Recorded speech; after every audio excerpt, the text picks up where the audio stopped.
Hello friends, 12th standard Tamil exam இன்றைக்கி நடந்து முடிஞ்சது. எல்லாருக்குமே ஒரு டவுட் என்ன அப்படின்னா, நமக்கு ஒன் வேர்டு வந்து கொஞ்சம் 2-3 வந்து புக்கிங் சைட்லேருந்து கேட்டிருந்தாங்க.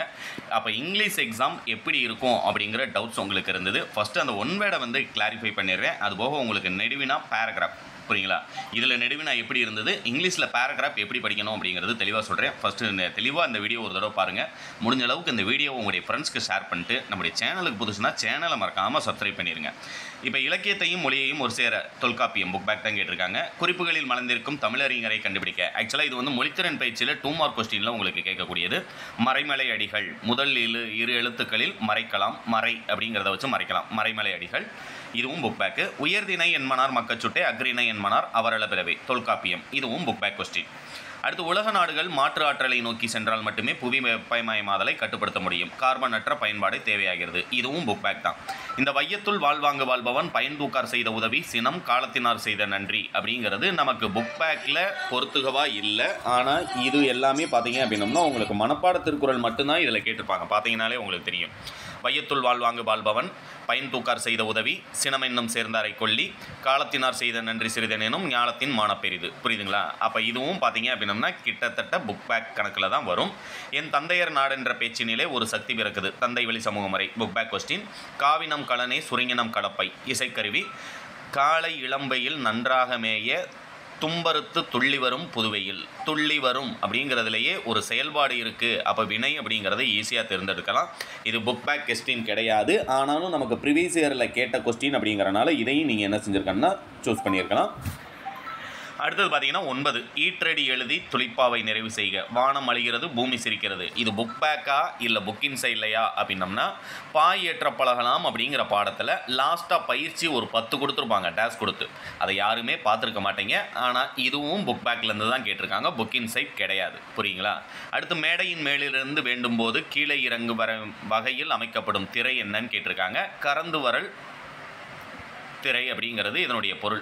ஏன்னா ஆல்ரெடி நமக்கு ஒருமுக எழினி பொறுமுக எழினி அப்படிங்கிறது புக் பேக். ஒன்று இடமிருந்து வளமாக செல்லக்கூடியது, இருபுறமும் நடுவில் சேரும் விதமாக இருக்கக்கூடியது ஒருமுகம் பொறுமுகம்னு சொல்கிறாங்க.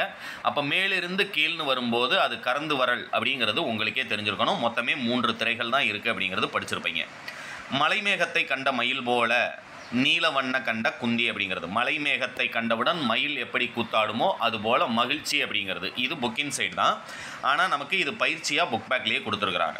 காப்பியத்தினுடைய பெரும்பறிவை குறிப்பது காண்டம். இது புக்கின் சைட்லேருந்து கேட்டிருக்காங்க. பின்வரும் தொன்மத்திற்கு பொருந்தா ஒன்றை தேர்ந்தெடுத்து எழுதுக. ஆல்ரெடி நமக்கு ப்ரீவியஸ் இயரில் பப்ளிக் எக்ஸாம்லேயே கேட்ட கொஸ்டின். ஆக்சுவலாக லாஸ்ட் இயரே கேட்டிருந்தாங்கன்னு நினைக்கிறேன். வயதில் சிறியவள் ஆனாலும் தலைவர் அப்படிங்கிறது. ஒருவருடைய புகழ் வலிமை கொடை அருள் ஆகிய நல்லியல்புகளை சிறப்பித்து பாடுவது பாடான் திணை. பாடான் திணை என்றால் என்ன? ஒரு 4 mark question, most important question அப்படிங்கிறது படிச்சிருப்பீங்க. அப்போ நமக்கு ஒன் வேர்டில் அவ்வளோ ட்விஸ்ட் பண்ணியெல்லாம் உங்களுக்கு கேட்கல. ரொம்ப சிம்பிளாக கேட்டிருக்காங்க. அதே மாதிரி இங்கிலீஷ் எக்ஸாமுக்கு கொஞ்சம் கூட பேனிக் ஆகாதீங்க. நான் கொடுத்துருக்க இம்பார்ட்டன்ட் பேராகிராஃப் 4 மார்க் மட்டுமே படித்தாலே போதும். தாராளமாக நீங்கள் இங்கிலீஷில் நல்ல மார்க்கே ஸ்கோர் பண்ணலாம். அந்த ஒன் வேர்டு 20 பொறுத்த வரைக்கும் நம்ம என்னென்ன படிக்கணும் அப்படிங்கிறது ஒரு டவுட்ஸ் இருக்கும். நெக்ஸ்ட் வீடியோ கண்டிப்பாக நான் அப்டேட் பண்ணுறேன். சேனலை சப்ஸ்கிரைப் பண்ணிடுங்க. திருவள்ளுவர் செல்வன் இது 2ல் 1. அதாவது திருவள்ளுவர் செல்வன் அப்படி இல்லைன்னா முடிந்தால் தரலாம் முடித்தால் தரலாம். இந்த 2ல் 1 கேட்பாங்க அப்படிங்கிறது ஆல்ரெடி நான் வீடியோ போடும்போதே சொல்லியிருந்தேன். மிச்சம் எல்லாமே பார்த்தீங்கன்னா ஒரு செலக்டட் கொஸ்டின்ஸ்னு இதுக்கு முன்னால் நான் தமிழுக்கு அப்டேட் பண்ணேன். அதில் இருக்கக்கூடிய 2 மார்க்ஸ் அப்படியே மொழித்திறன் பயிற்சியில் கொஞ்சம் கூட மாற்றாமல் கேட்டிருக்காங்க. புரியுங்களா? அதனால் இங்கிலீஷ் எக்ஸாம் கஷ்டமாக இருக்குமா இல்லை ஈஸியாக இருக்குமா அப்படின்னு நீங்கள் பயப்படவே தேவையில்லை. ரொம்ப ஈஸியாக இருக்கும். கான்ஃபிடெண்ட்டாக படிங்க. நம்முடைய சேனலை ஃபாலோ பண்ணிங்கன்னா உங்களுக்கு எல்லா சப்ஜெக்ட்டுக்குமே ஆர்ட்ஸ் குரூப்பை பொறுத்த வரைக்கும் commerce, economics, history, accountancy, computer application, pure சயின்ஸை பயாலஜி குரூப்பை பொறுத்த வரைக்கும் தமிழ் இங்கிலீஷ் ஆல்ரெடி அப்டேட் பண்ணிட்டேன். உங்களுக்கு physics, chemistry, biology, computer science and mathematics எல்லாத்துக்குமே இம்பார்ட்டன்ட் கொஸ்டின் அடுத்தடுத்து வீடியோ வரும். நம்முடைய சேனலுக்கு புதுசுனா சேனலை மறக்காமல் சப்ஸ்கிரைப் பண்ணிடுங்க. தேங்க்யூ.